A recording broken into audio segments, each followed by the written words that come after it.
What's up, guys? How you guys doing? Guess we could start there. They mentioned, of course, we got the release that you were nominated for the Sportsmanship Award. Yeah. What does that mean to you? Because you've always conducted yourself a certain way on the field. Yeah, I mean, I think for me it's an honor because of just like how I carry myself, and like I don't necessarily think it's like a way that like I'm like intentionally trying to be. It's just like just how I was raised and how I know to go about my work. Try to be a good person, just treat people like with respect and stuff like that, and that doesn't change when I get on the field. Like I feel like there's a way for you to like compete at the highest level without being an so so that's how I kind of go about my business, man. But again, it's an honor to be nominated for it. I think it speaks volumes to what the people in the building here think about me, which is at the end of the day what I care about most in terms of my peers and the respect that they give me. Chris, just talking with Dave, there's a lot of preparation that goes in for your game. He said even prior to being hitting the field for game action, but just your focus and your meditation that you kind of go through to prepare yourself for to catching clutch situations.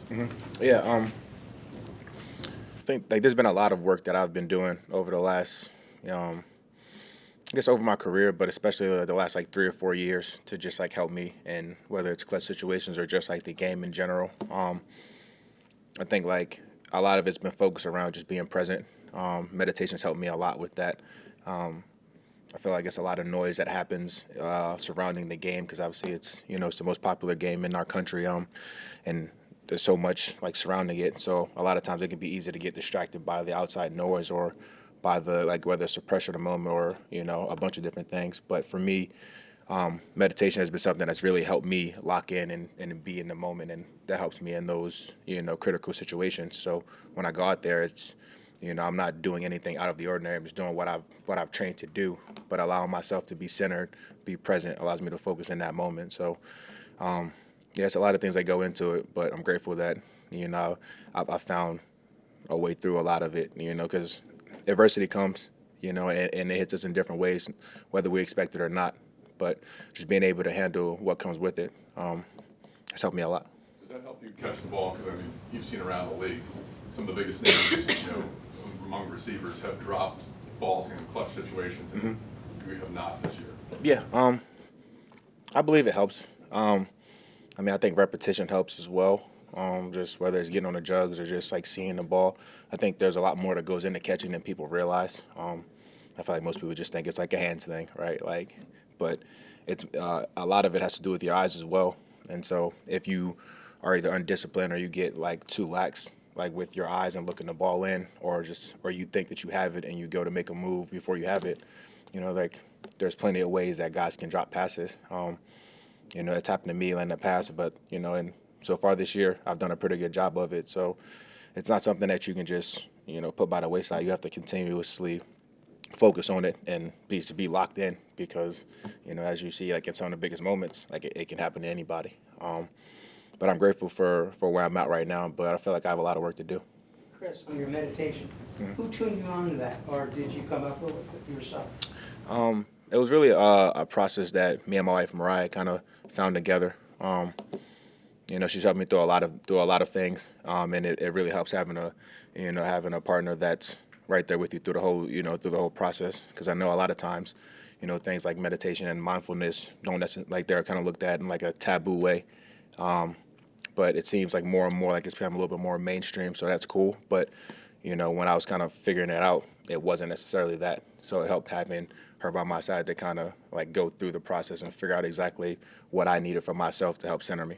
How much time do you spend meditating before a game? It's a great question. I think it just varies.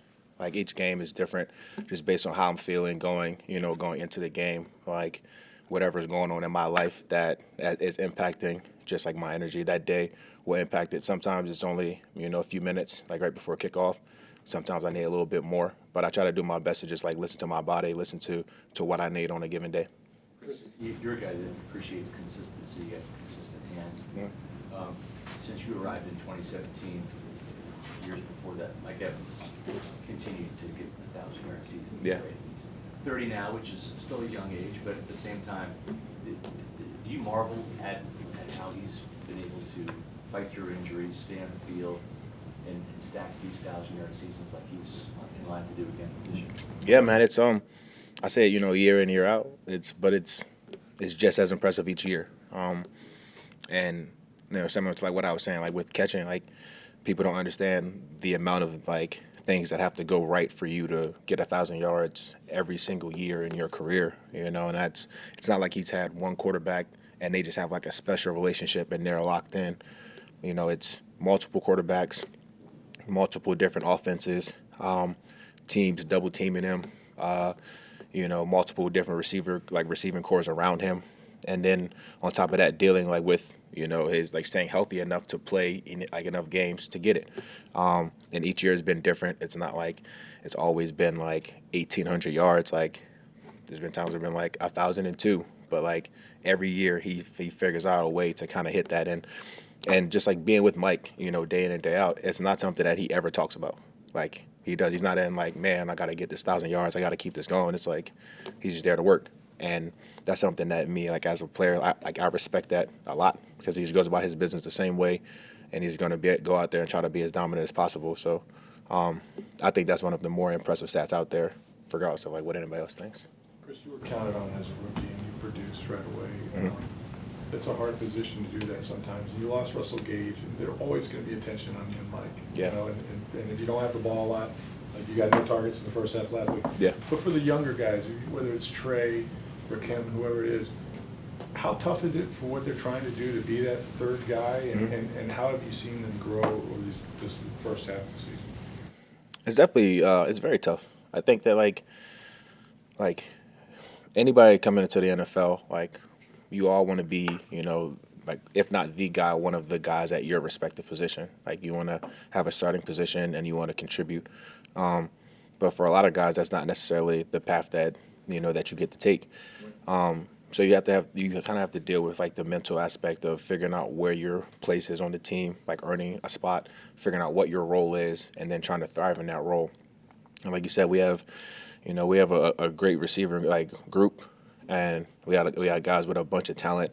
And so like for Rock and Trey to come in and to be contributing in the ways that they have, I think it's been impressive, and I think that they've grown a lot. On the field, but also off the field, just like in their professionalism. Like I think I think Brad does a really good job of like having the receiver room as being as open as possible. I think that it's a good place for them to feel free to ask questions and to make mistakes, because like as rookies, that's exactly what's going to happen. You're going to make a ton of mistakes, and it's the longest year of your life. In terms of like football, you're already through a college season. There's no break, and then the level just keeps getting higher and higher. As the season goes, your expectation goes up more and more. So I think they've done a great job of kind of handling that and growing. Really looking forward to to what their careers have in store for them, because if you ask me, it's a bright future for both of them. Tons of talent there and tons of playmaking ability. Okay, thank you. Thanks, Chris. All right, guys, be safe.